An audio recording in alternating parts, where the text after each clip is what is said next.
I know there are a lot of basketball nerds out there, and if you're listening to Locked On Magic every day, you're probably a little bit of a basketball nerd. Well, this is the episode for you, diving deeper into the playbook for the Orlando Magic, plus the philosophy of Jamahl Mosley. It's time to get to it on today's episode of Locked On Magic.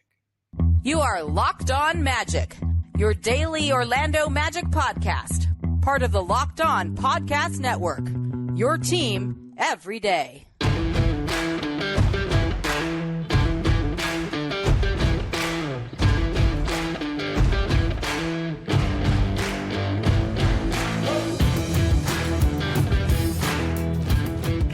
And you are indeed Locked On Magic. Today will be July 25th, 2023. My name is Philip Rossman-Reich. I'm the expert and site editor over at OrlandoMagicDaily.com. You can follow me on Twitter at PhilipRR_OMD. On today's episode of Locked On Magic, it's part two of our conversation with Fawzan Amar of the Sixth Man Show. We dive even deeper into the Orlando Magic's playbook, talk a little bit about what the Magic's kind of philosophy is and kind of thesis statement for what they're trying to do and where they can continue to get better. We'll get to that coming up on today's episode. But first, we want to thank you again for making Locked On Magic part of your day every day, no matter when you listen to us, whether it's first thing in the morning, whether it's right when we upload. We truly appreciate you making Locked On Magic part of your day every day. Remember, there's a great Locked On podcast covering every single team in the NBA. Search for Locked On and the team you're looking for, the Locked On Podcast Network. It's your team every day. Before we get going with part two of our conversation with Fawzan, I wanted to just let you know I am recording this intro and all my reads here on Sunday. So if anything breaks Monday, be sure to check out OrlandoMagicDaily.com for the latest on everything going on with the Magic. We will address more of that on Wednesday's episode, including the U.S. select team reportedly, at least reportedly on Sunday. It could be official on Monday. Who knows? Reportedly naming Jamahl Mosley the head coach of the U.S. select team. I'll talk about the impacts of that and why it says a lot about the Orlando Magic. We'll get to that on Wednesday's episode of Locked On Magic. But for now, let's get part two of our conversation with Fawzan Amar about the Orlando Magic and their playbook.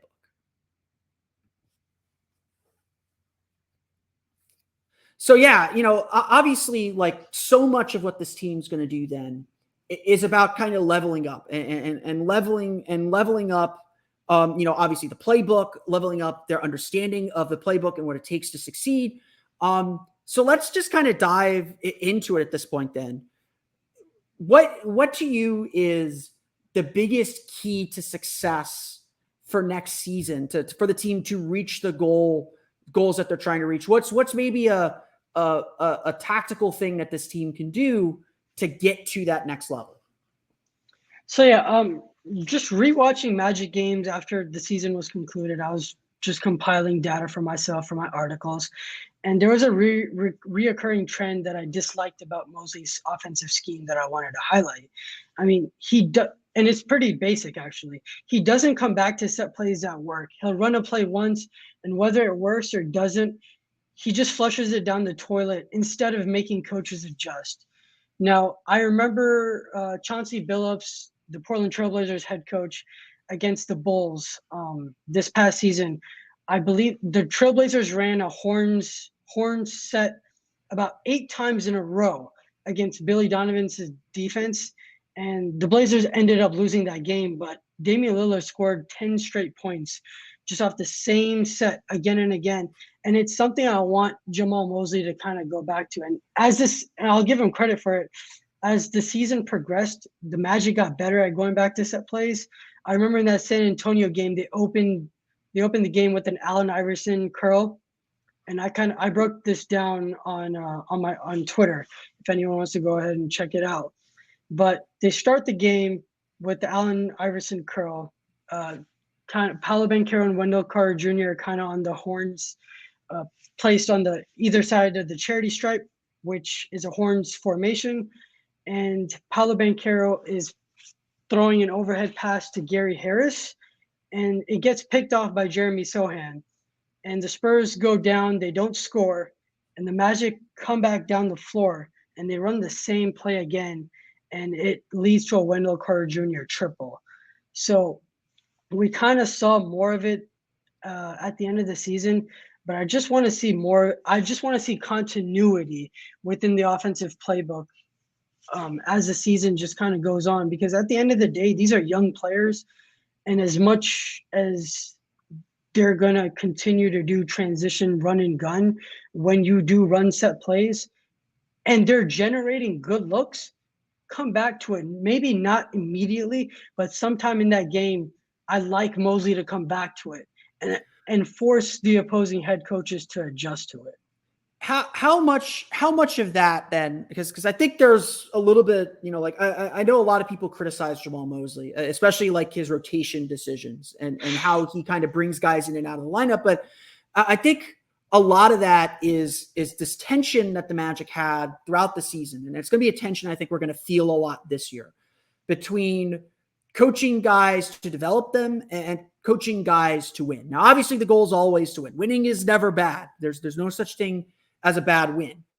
But what you're trying to accomplish or what you're trying to do might be a little bit different if, say, you're trying to develop a player, you're trying to kind of look at the broader scope of a player and managing them, than you are maybe saying, hey, we need to win this playoff game. In a playoff game, if there's a play that works, you absolutely should keep going to it and to variations of it until the team proves that it can stop it. Like if there's a formation or an alignment that they're struggling with, and you know that like you run it this way first, they can't stop it. Their adjustment is to blitz that screen. Then you run the next kind of iteration of it. Maybe this team isn't so advanced that they have those iterations and they have those kind of like next reads down. But some of that, like I'm just playing devil's advocate here a little bit. Some of that to me feels like it's that tension between a coach who's trying to develop and make sure everyone eats a little bit against a coach that maybe is saying like, hey, we need to win this game. If Paolo needs to take 25 shots because we're just hammering the same play over and over again, and that's what gets the job done, that's what gets the job done. I mean, it's not like again, last year, not like the Magic are hiding anything. They were a long shot to make the playoffs. You're not hiding plays from anybody. Everybody knows what everybody's running at this point. It's just whether you know how to stop it or not. And that's why continuity matters so much. And I'll use the Golden State Warriors as an example. I think everyone kind of knows what their offensive playbook kind of structures. You're going to get the split action with Steph Curry. You're going to get the elevator screens. You're going to get the get actions. And they have so many different variations of it with Draymond, with Steph, with Dante DiVincenzo this past season, with Jordan Poole, with Clay. And they've just the big three of Draymond, Steph, and Clay have just been with each other, and they've kind of digested that playbook. And there's so many different elements to what they run that despite people knowing exactly what play they're going to, they have so many different variations of it that you just kind of get thrown off by it. So I think essentially keeping the same roster, aside from the two draft picks that you drafted in Joe Ingles, a seasoned vet, I think that enhances your playbook just in itself. Just bringing back the same team again just enhances that in itself, because you're seeing the same thing again and again. And when you see the same thing again and again, what do? You tend to get comfortable in it. It's like being comfortable in your own skin. And that's why the Warriors have just been good for so long, is because they're comfortable in their own skin, despite what other teams run to try to stop them. They have so many different variations of it because they've seen multiple looks. So when Paolo Banchero and Franz Wagner, when Markelle Fultz, when they're getting the same looks that they did at the latter end of the season where they won 5 games in a row in March, when that comes to this time in the season in the clutch or not in the clutch, when games are starting second quarter, third quarter, just kind of seeing the same variations just helps continuity so much. So just bringing back the same roster in itself is a big improvement that a lot of people don't want to outline. Yeah, and I mean, look, the Magic had a ton of cap room to spend this offseason. I think there was a little bit of disappointment that the Magic ended up essentially bringing the whole roster back, but like that's part of the plan. Like you want Paolo and Franz to have the ball in their hands. You want them to be comfortable.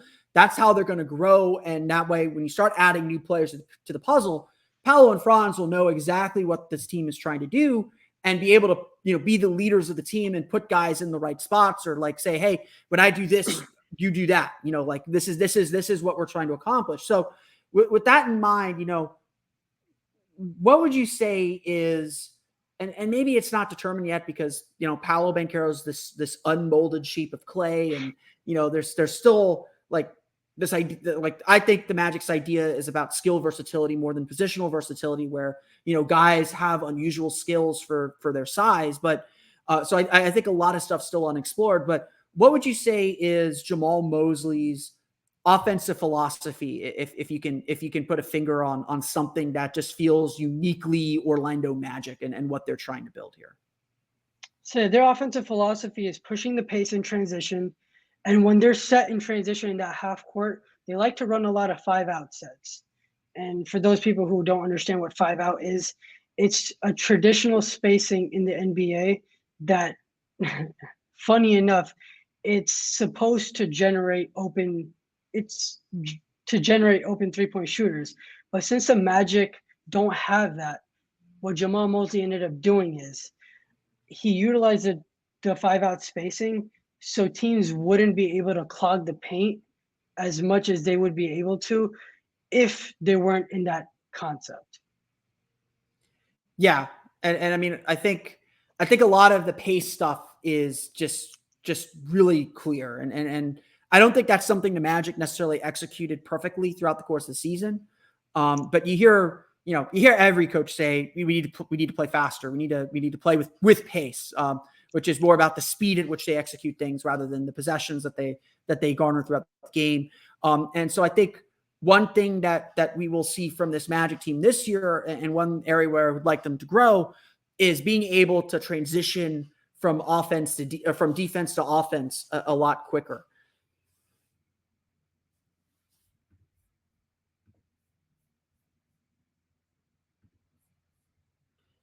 Let's take a quick break from our conversation so I could give you a couple words about our friends over at FanDuel. Take your first swing at betting MLB on FanDuel and get 10 times your first bet amount in bonus bets, up to $200. That's right, just $20. Just bet $20 and you're laying $200 in bonus bets, win or lose. That's $200 you could spend betting everything from the money line to the over-under to who you think is going to hit the first home run. All on an app that's safe, secure, and super easy to use. Plus, when you win, you can get paid instantly. There's no better place to bet on MLB than FanDuel, America's #1 sportsbook. So sign up today and visit FanDuel.com/lockedon to get up to $200 in bonus bets. That's FanDuel.com/lockedon. FanDuel, official partner of Major League Baseball. And now let's get back to our conversation with Fawzan as we dive even deeper into the Orlando Magic playbook.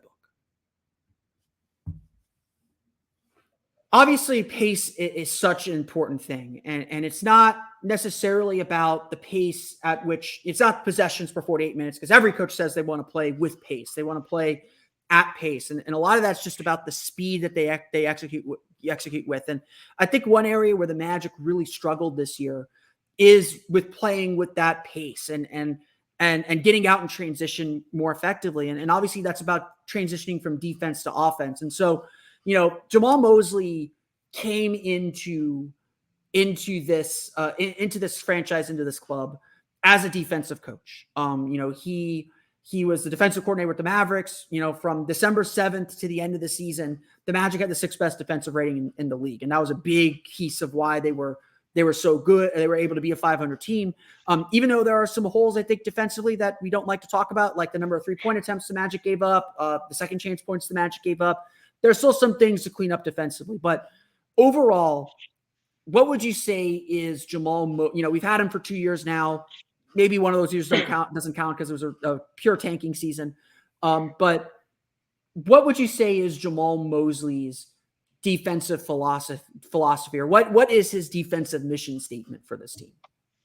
So before I dive into the defensive mission statement, one thing I want to address is when you're hiring a new coach, for me personally, whether he stems from the offensive side or the defensive side of the basketball, I want to see that head coach excel the team that he's essentially being the head coach of in that aspect. And Jamal Mosley, I mean, since you said we're not going to include last season since it was a tanking season, this season we really saw really nice glimpses of his defensive scheme throughout the season.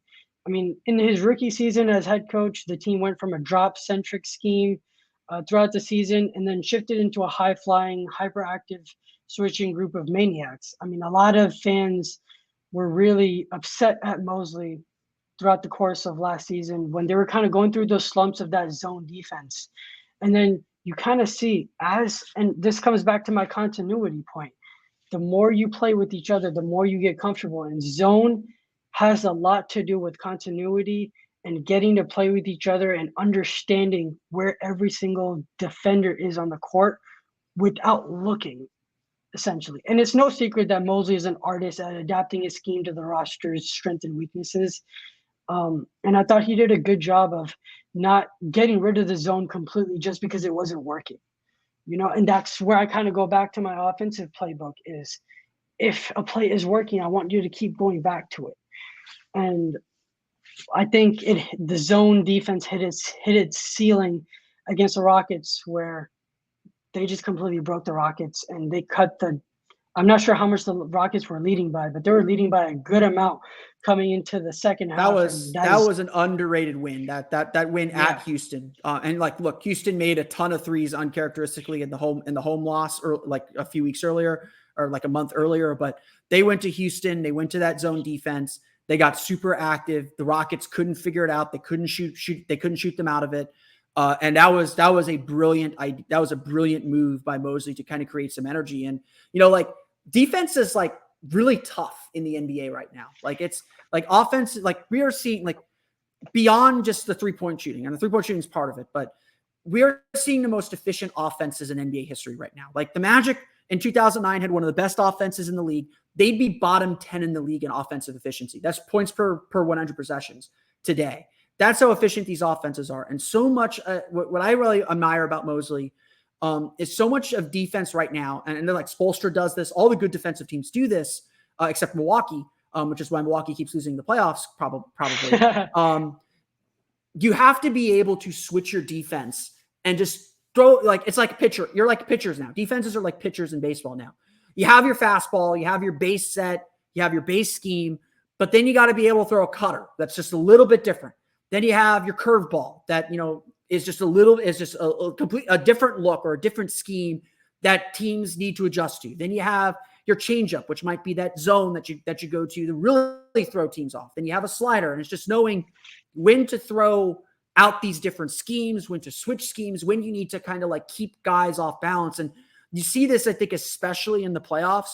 But like every coach says this when they're playing against good players, you're not going to stop them. So what you got to do is you just got to confuse them long enough and throw enough schemes at them to kind of throw them off. And I think throughout the season, you can definitely check out Fawzan's Twitter handle, go through some of his video clips.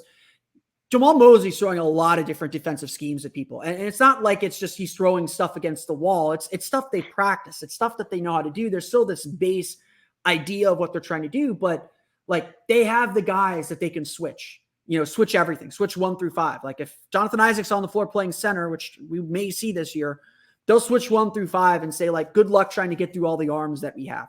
They may say, hey, we're going to do a blitz, Wendell Carter, get up to the level of the screen, blitz that ball handler, like really throw them off that way. Or, if Mo Wagner's in, drop, force them to take that charge on you, like hold your line. They're able to mix up what they're doing really well. And, they have the personnel and I think honestly the understanding to do this stuff well too. And I think that shows, we're coming from Steve Clifford, who was very set, like Steve Clifford's a very good coach for young teams because you have these set responsibilities, you do them until you die, and you're pretty good at them. You're good at them. But when you get into the play, like I think Steve Clifford's ultimate weakness in the playoffs is you need that malleability. You need to be able to shift and change and say like, hey, and like this is my criticism of Bud in Milwaukee and probably why Mike Budenholzer is no longer the coach in Milwaukee, is you need to be able to say this scheme will not work against this team.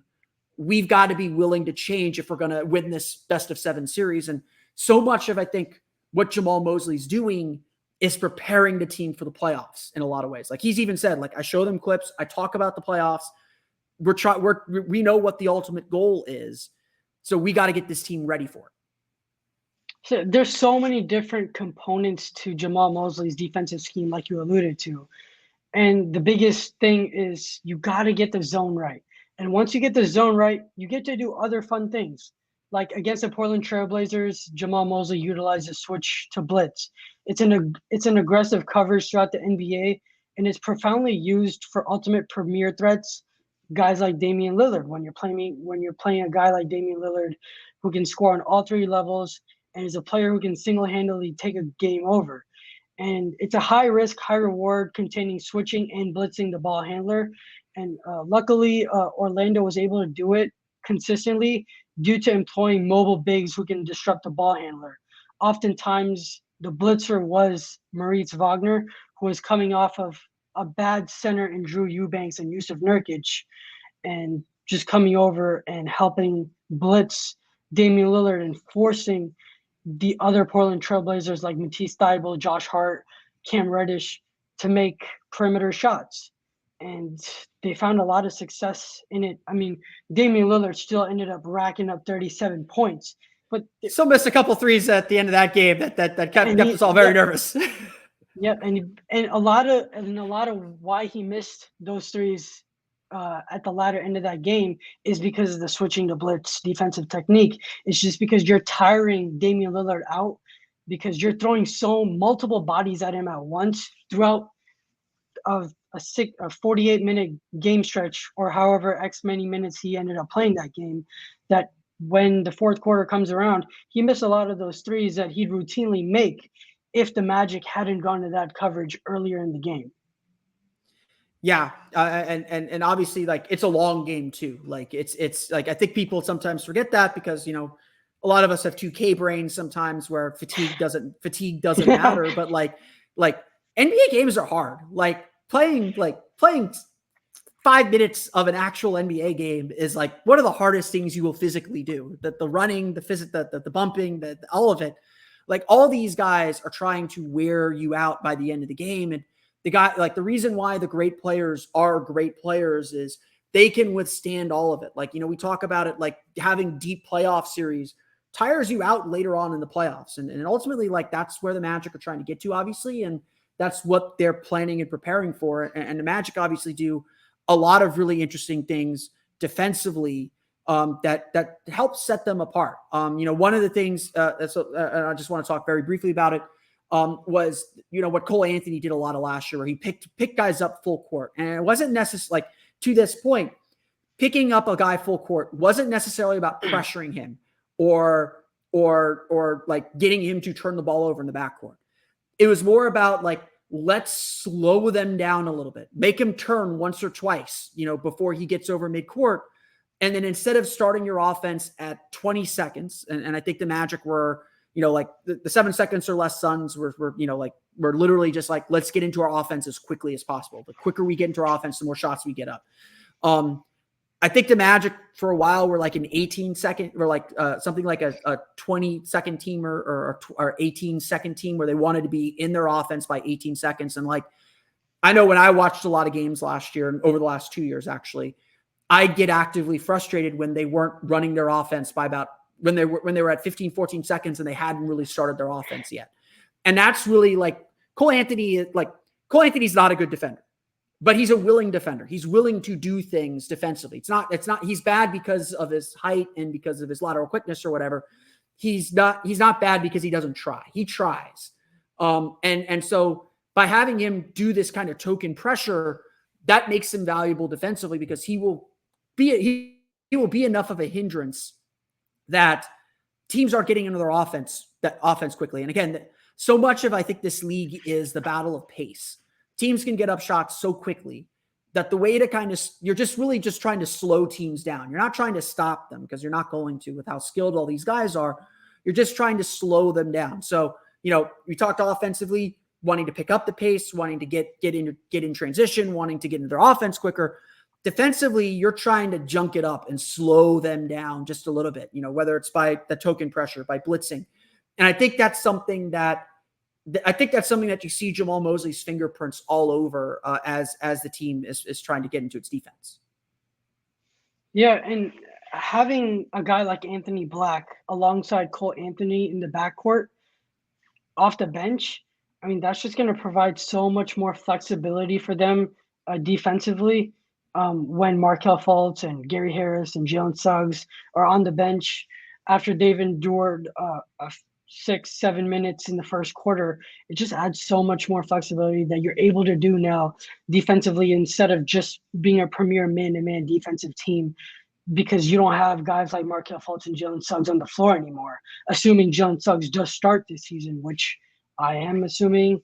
I'm not sure where you are in that party. But I think it's going to be a competition. I want to see if Jalen Suggs is shooting the way he shot to end the season. I don't think Gary Harris will be in the starting lineup for very long.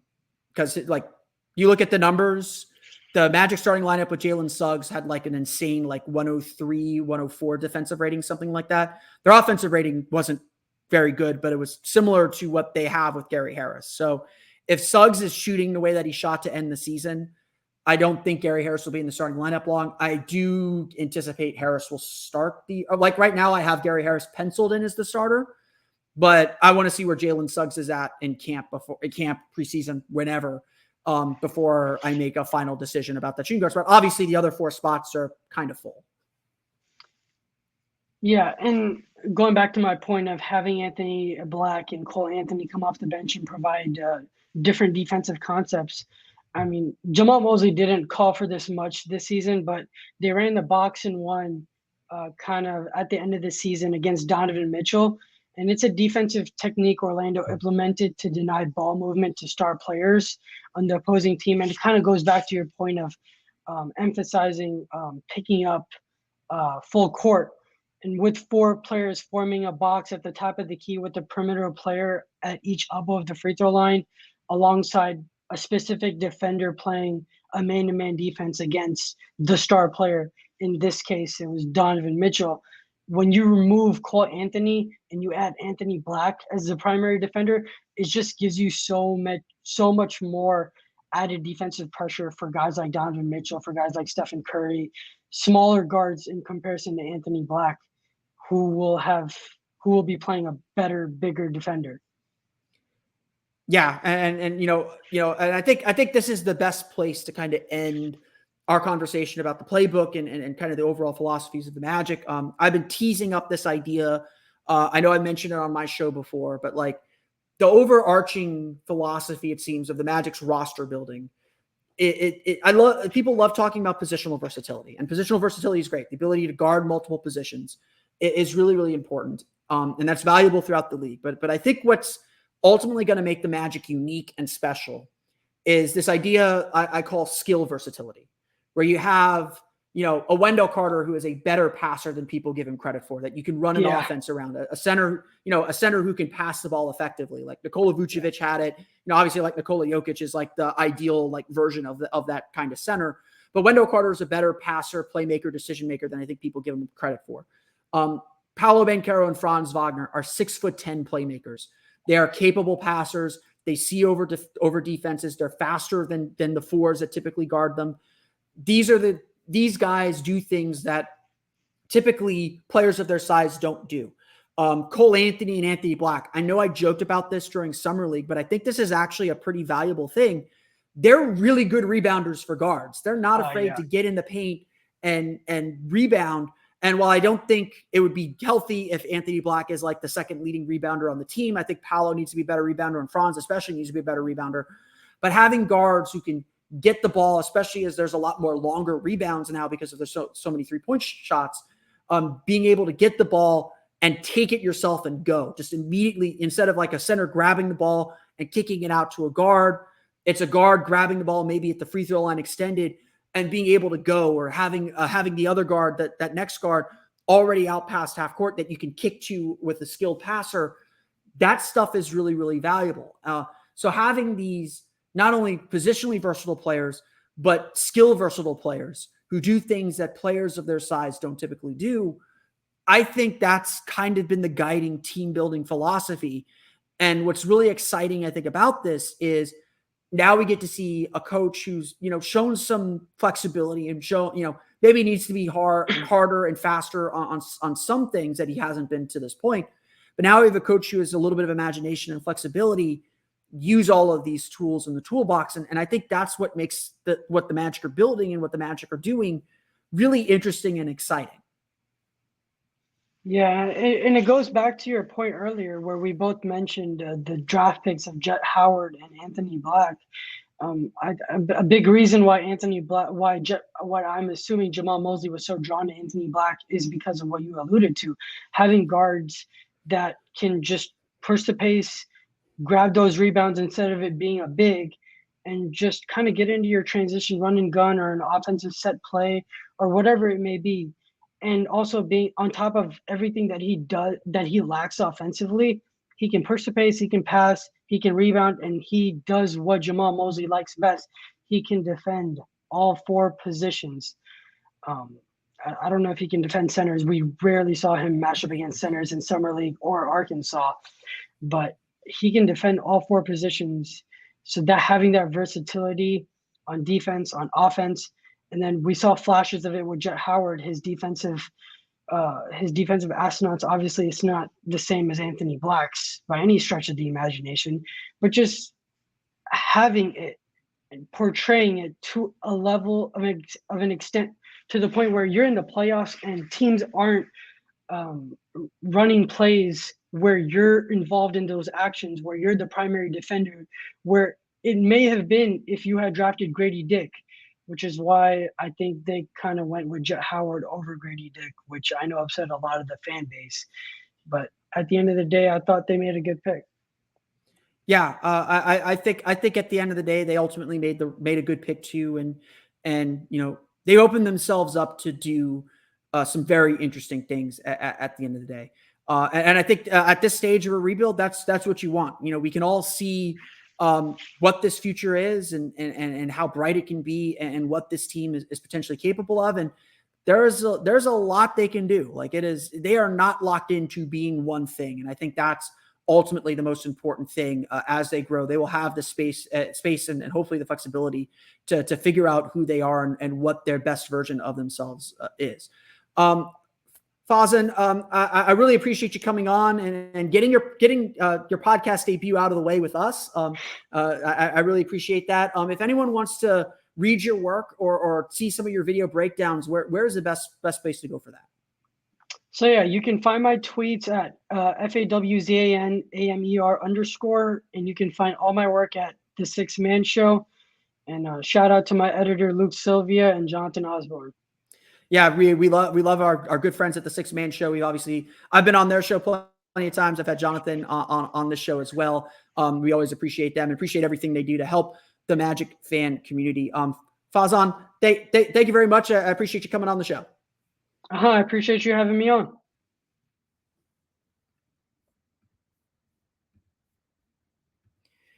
I want to thank Fawzan for joining the show, giving us two great episodes here on Locked On Magic, giving us a real good look at what the Magic strategy and tactics are and what they need to be and where they need to grow, because it's not just on the court that they need to level up. It is on the bench.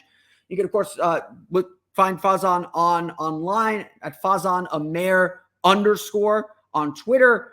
They post a lot of great playbooks, kind of breaking down some plays and some things that the Magic are trying to do. Check his work out. He does a really, really good job. I was really happy to have him on the show, help him make his podcast debut and talk a little bit about the Magic playbook, nerd out a little bit on what the Magic are trying to do. There's obviously so much more we could get into. We could talk for days on the Magic and on basketball, but we're going to get back to our normal schedule on Wednesday for my everyday crew. We will chat about Jamahl Mosley reportedly being named the head coach, at least reportedly on Sunday, being named the head coach of the U.S. Select Team, plus plenty more. There's a lot to get to still, even in this dead part of the offseason. I'm already thinking about the playoffs, so we'll dive into a couple other things, including some stuff about Jalen Suggs, as well as who the Magic are competing with a little bit and much more, and why the Magic, I think, actually have an advantage in that playoff chase. We'll get to all that coming up later this week. But I want to thank you all again for making Locked On Magic part of your day, every day. You can, of course, find me on Twitter at PhilipRR_MD. Subscribe to the podcast and Apple Podcasts, Stitcher, TuneIn, Himalaya, Google Play, Spotify, Odyssey, all of the podcasts to your podcast-enabled listening device. And for the latest on the Orlando Magic, be sure to check out OrlandoMagicDaily.com. You can follow us there on Twitter at OMagicDaily. But that's going to do it for me today. I want to thank you all again for listening to today's episode of Locked On Magic. For Orlando Magic Daily and Locked On Magic, it's been Philip Rossman-Reich. We'll see y'all again next time for another episode of Locked On Magic.